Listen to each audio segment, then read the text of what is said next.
Imagine, tu as seulement 14 ans, et pourtant tu vas être exécuté pour un crime que tu n'as pas commis.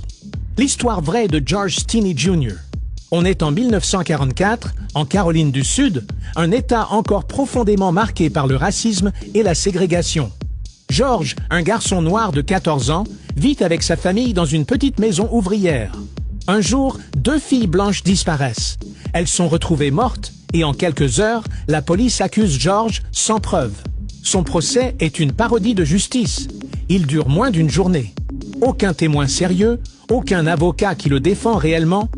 Un jury composé uniquement d'hommes blancs. En 10 minutes de délibération, le verdict tombe. Coupable, peine de mort. Tu crois que c'était vraiment la justice ou juste du racisme pur? Quelques semaines plus tard, George est conduit sur la chaise électrique. Il est si petit que les gardiens doivent le faire asseoir sur une Bible pour qu'il atteigne la machine. À 14 ans, il devient la plus jeune personne exécutée aux États-Unis au XXe siècle. 70 ans plus tard, en 2014, un juge reconnaît que son procès était injuste et qu'il était innocent. Mais il est trop tard. George Stinney Jr. reste un symbole de l'injustice raciale. Partage cette histoire. Elle ne doit jamais être oubliée.